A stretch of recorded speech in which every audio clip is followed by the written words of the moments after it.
Ladies and gentlemen, John Olsen.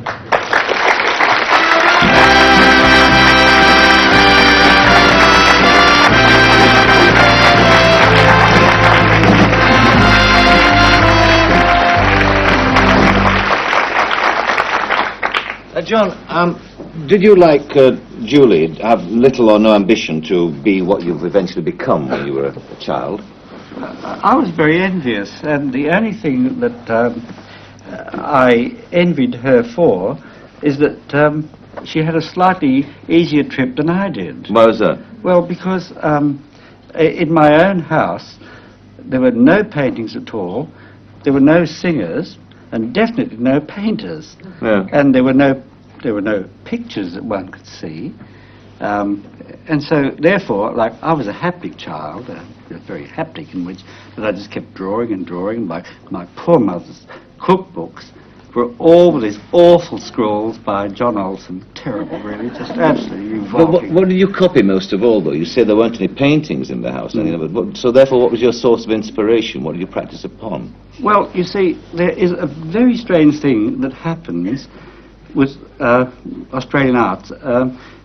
You know, perhaps as the poet A.D. Hope put it, that Australians pullulate on the edge of a saucer, meaning that they live in Brisbane and Melbourne and Sydney and Adelaide. They don't really go into the interior.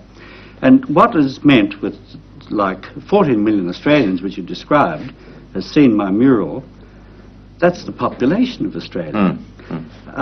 And what it really means is that we live in these places, like I was brought up in Sydney.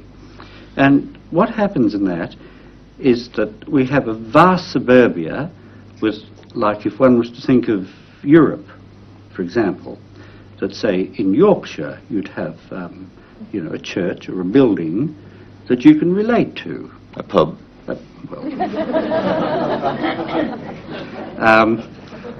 Well, it's traditional, and that there would be some kind of cultural point in which you could say, there I can see a picture, there I can see an old building, and there I can know what my past is.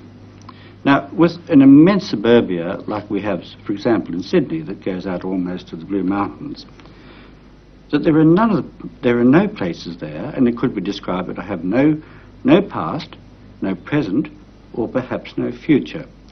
And what's happened, like, be it from Sidney Nolan's father, who was a tram driver, my own father, who was a sort of salesman, that we had no sort of cultural link which we could directly relate to. So therefore you'll find with Charles Blackman, myself, so many really good Australian artists, that they began as doing comics. Really? And comic strips? Yeah. How could I do anything else? There was nothing else. I mean, like, my whole sort of cultural sort of mafia was, like, given to me by the press, and, like, be it Donald Duck or anything like that, that was the criteria that I only knew.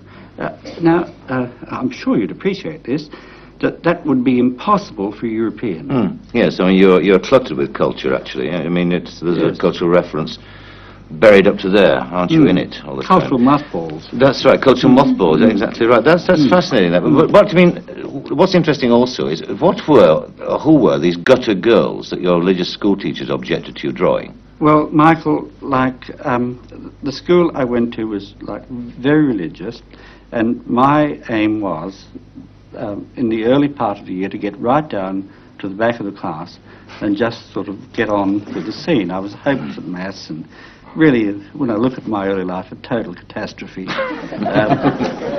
In a certain sense, I don't think it's changed. The gutter girls, might I add, for those who of us who are old enough, was Betty Grable. Really? In which that I tried to make the tits like the biggest in the business. I want everyone to understand that I'm in puberty, and very romantic, with those long legs and those incredible stiletto shoes that really turned me on. Just so good. Watch yourself, Julie. You're funny. Yes, watch out, baby. Actually, I was watching you before, and I'll tell you, it's pretty good. so you used to copy, that's a famous pin-up, isn't it, of Betty Grable in the white Yes. one-piece bathing costume. The one that's alleged sustained an army through a war. Well, I think the army was at the state of masturbation. Oh, you reckon so? That's probably why we won. Well, I don't know the Japanese side of it, Michael. Well, they used to this bit will get taken out. They used to have those little rubber women, the Japanese, you know. You know that? Well, I think they had a greater technocracy than we had. That's right. Yes. Well, let's get this conversation. Let's get this conversation back on a proper level. One that's fit for that suburbia which you talked about. Yes. Right. I forgot what I was going to ask you now. I know where I was going. You sat there without blushing, which is more could be said for me. I'm going to ask you about that mural, yes, that you said seen by 14 million people, the population of Australia. Now, the mural, in fact, tells a story, doesn't it? I've seen it, actually. But what is the story that you're depicting in that mural? Oh, well, it's an incredible story. It's the story of an Australian artist who drowned opposite where the concert hall now is. Now, in order to explain this story fullest, which we'll have to do, and perhaps fullest is the word, that Kenneth Slessor, the poet, wrote this remarkable poem. It's one of the great poems of the 30s, called Five Bells. And it really is to do with time. And the basic story is, though, that there was a leftish newspaper known as Smith's Weekly. Yes. And there was this artist known as Joe Lynch, and they were in the pub opposite, and they were going to a party at Mossman. It was just about, I mean, I don't want to tell you this, Michael, just about this time of the year. And they left the pub, and Joe Lynch had a big overcoat on, and his overcoat was stuffed with beer bottles. And they got on to the Mossman ferry down at Circular Quay, and there was much, as Slessor describes it, much jollity, my God. And suddenly they found that Lynch was no longer there, and they pulled the ferry around and they looked for him, and he was never found. Some cynical Australian said to me it was a true Australian death. Well, I mean, I don't understand. Well, I wouldn't dare comment on that. No, I mean, because you can't. No. It's not a bad way to go, actually, with your pocket full of tins of beer, is it? I mean, down like that. But that's what you celebrated then, this poem, in this mural. Yes, well, there's only two kinds of people in life, lovers and others. And definitely Joe Lynch was a lover. Was a lover, all right then. Well, we've got on film here, we've got the mural, yes, the mural. Let's have a look at it now. Now, can you sort of tell us what it's all about? Well, first of all, that what I'm trying to do in the mural is to give like a moonlight kind of thing. Now, at this particular point, that there is the head of Joe Lynch, which is only the head, and there are squid and fish holding on to that head, which is symbolical of the fact that he is becoming part of the sea. And throughout that, there is the joining line of, now look, there we have, and everyone accused me, said, oh, God, John Olsen, you're so abstract, you poor little wretch, I can't understand what you're saying. That triangular sign is the very sign that is in the middle of the Sydney Harbour Bridge. Right. And if you notice throughout the mural, there is that sort of bell sign going through it. Right. And throughout the mural, there are signs of plankton, there are fish signs, as though that, like, it is an elegy. It's a story of, like, dedication to that man. Now, as I say, it's been viewed by an awful lot of people, and in fact, you were working in the Opera House, weren't you, at the time that workmen were there completing, finishing the building.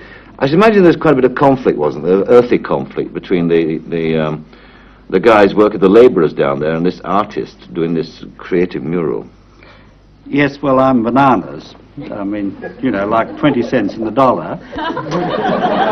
And we were doing fine. It took 2 years to do that mural, and we were doing fine. Like, we had to have it vertically, because the whole thing is curved. And then we had to have it, like, laid down horizontally, which looked like a Chinese bridge. But I knew that the complexity of the light was such there that we'd have to finish it in the Opera House itself.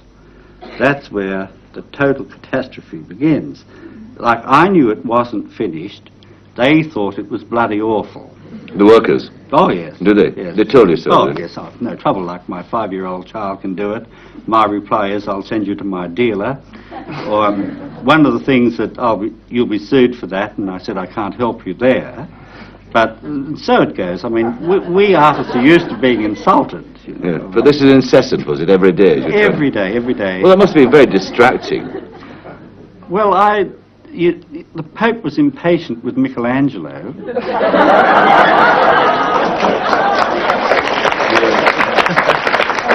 You knew how he felt. Yeah. Well, he gave him a few more years, even though the paint kept running down his hand. But in the midst of life, you see, you don't know this, in the midst of life you are in Australia. And that I knew that front up or shut up. And I really sort of got onto it, and I refused to give in. So I got 2 bodyguards. Bodyguards? Where did you get them from? Well, one was a remarkable wrestler in the 30s, known as the human bomb, which he used to Human bomb. throw himself against the sort of ring and just knock his opponent out. And his ears were very close to both, his nose was very close to both of his ears. I'd love to paint his portrait, but I'm not good enough. The other was a bouncer at the Cross in the 30s, and believe me, that was very, like, heavy times. Those gentlemen looked after me very well. Did they? They used to stand flank you, did they? When you That's were, right. And what would they do if anybody criticised? Well, I said, Mr. Olsen's busy.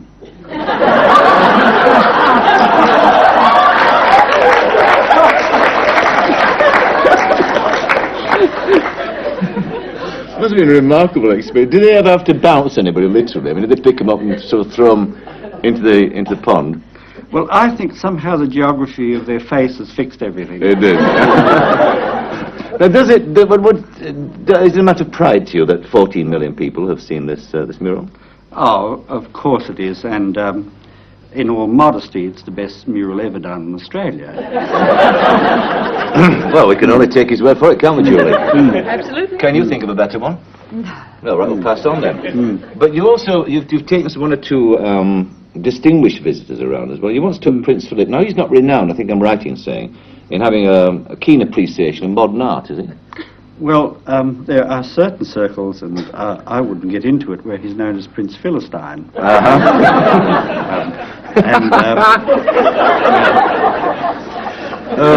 wish they'd sell the show to England. Go on. And like, there was only 2 things that he and the Shah of Iran had, was their common hatred for modern art. And, like, I must say that the Queen was hopeless in art. I mean, I think she's a splendid lady and oozes full of all of the virtues which, like, most Australian women will never have. And she stands for elegance, and, like, we're aiming to be better. But I gave her up. And my most charming wife, who I said, look after, will you, for God's sake? And I'd been with Prince Philip, who, incidentally, is, he has a very good feeling for Australia. And I'd been on expeditions with him in sort of, you know, looking at wildlife and things like that. He really is marvellous, really remarkable. And so he got on to me, and we're strolling along like it's like walking down the avenue, like the Boulevard Saint-Michel or wherever, except it happens to be the Sydney Opera House mural. And we're looking along, and he says, "What's this about, Olsen?" And I said, "Sir, it's about, like, the harbour at night. You know, I feel infantile. You know, like sensible cretin that I'm trying to be." And you know, and the parts that I've shown you and explaining, and he thinks, "Christ, what have I got here?" You know. And then when we get to and I'm saying to him, sir, like it's about like the harbour at moonlight. And he says to me, yes, but where's Luna Park?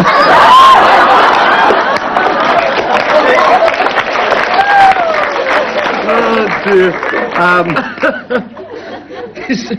What I had to say was, I mean, little Ollie Polly has to have some defence. I say, sir, it's in the next mural.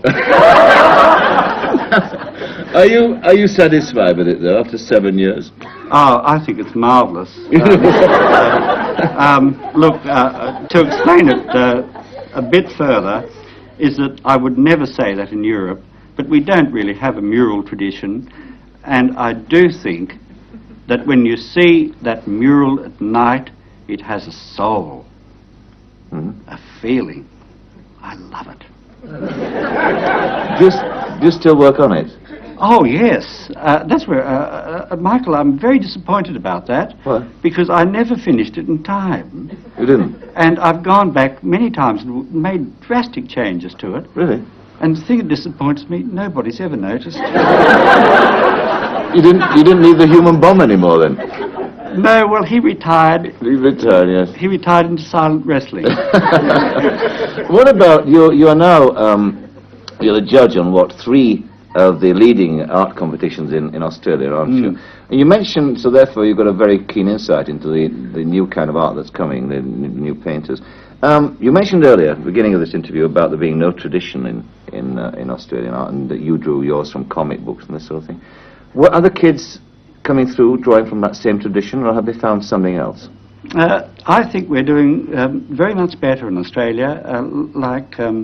We've got a lot of travelling shows, like big Chinese exhibitions or shows from Russia, or great paintings from Europe. I think that the chord of us being so lost in the antipodes is really being broken. I think that anyone who knew that awful loneliness that we experienced in the 30s and 40s is now broken. Maybe it's to do with sort of great airlines or something like that. But I think that in Australia we're plussing. That we are sort of educating our young people better, and above all, that the Australian public are coming to the party. Oh, well, that's interesting, because, I mean, the popular conception would be, among Australians, I would think, they put themselves down about art, pretend that was a bit sissy, wouldn't they? Are you saying that they've got a proper appreciation of art here? Well, look, we could explain it this way in very simple terms, that 125,000 people saw the centenary test. 250,000 people saw the Chinese exhibition. And I think that, this is where a false image of Australians of being culturalists is entirely wrong. I think that they are very much into it, and that they want to know, and the isolation thing, I think, is now building up an incredible curiosity. I'm delighted. John Olsen, for the moment, thank you very much indeed.